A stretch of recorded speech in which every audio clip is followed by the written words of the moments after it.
Ngayon, i-drain na natin tong langis niya. Bale, gagamit tayo ng 17mm na socket wrench. Okay? Drain natin. Ito yan. Baklasin na rin natin tong oil filter cap natin. Gamit tayo ng 8mm.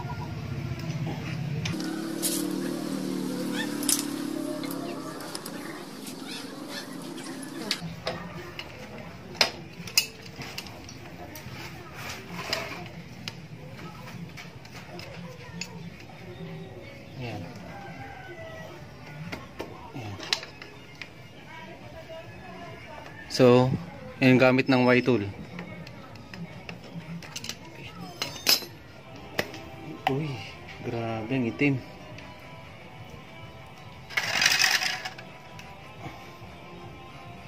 Papansin nyo ang itim na, sobra. So dito kasi, ayan, as you can see, may tama na rin tong oil filter cap natin. Kaya bumili na ako nito, papalitan na rin natin to.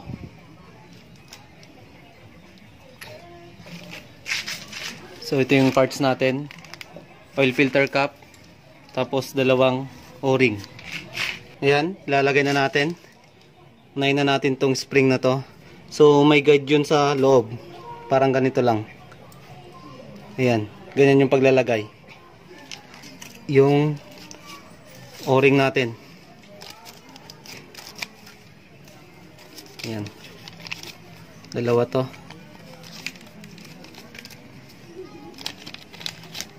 Pairan na rin natin ng oil para suabe.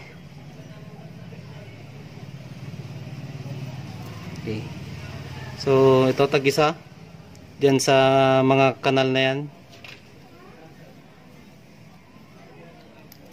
Yan. Hindi na tayo gagamit dito ng pandikit kasi bago naman tong oil filter cap natin tsaka tong o-ring.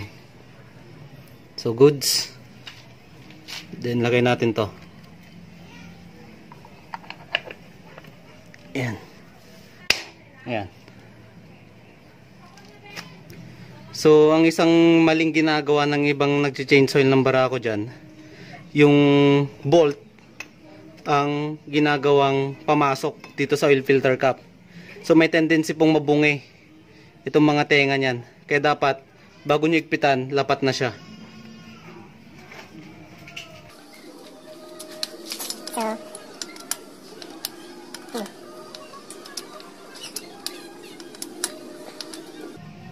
Then wag masyadong maigpit, yung sakto lang. Then isa pang i-check natin, itong drainage natin, itong oil strainer natin.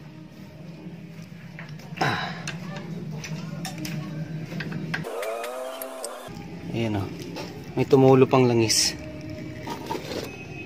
Ayan.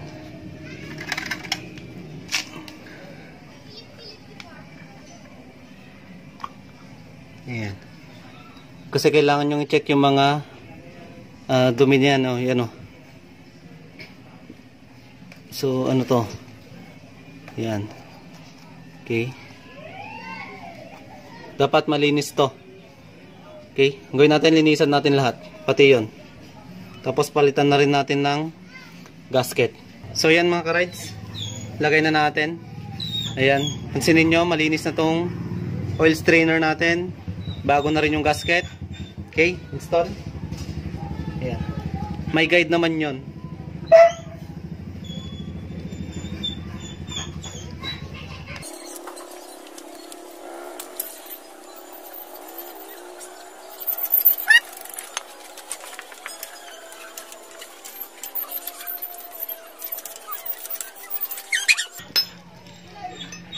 So itong drain plug natin,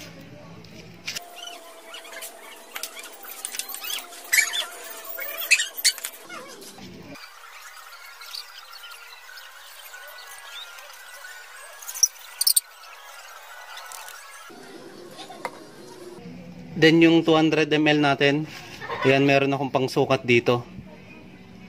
Ayan, so lagyan natin.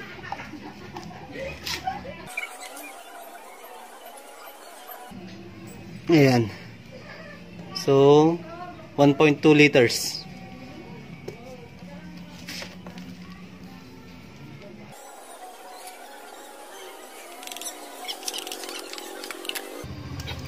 Yan. Then, gawin natin, i-kick muna natin siya mga 10 times or more para yung langis is umakyat na, para umakyat na sa cylinder head natin. Ayan. Okay, so kick natin.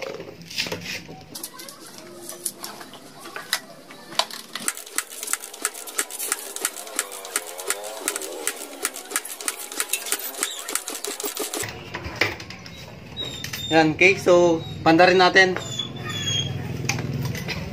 Video mo, boy.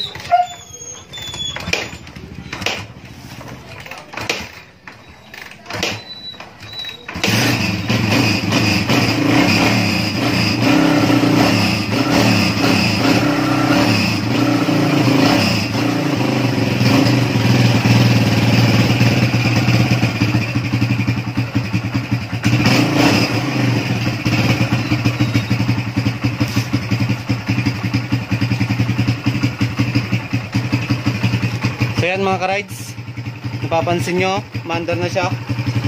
Then sabihin ko lang sa inyo, itong motor na to, ayan, bali 2005 model. So after 15 years, ganito pa rin yung andar nya. Yan, pakinggan nyo.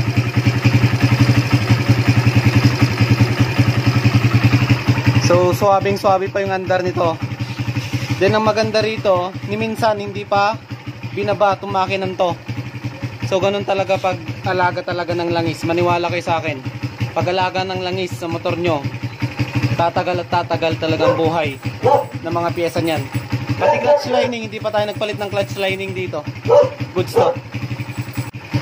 Ayan mga ka-rides, Kawasaki Barako lang malakas. After 15 years, wala pa tayong sakit ng ulo. Goods na goods. Okay? So hanggang dito lang tayo.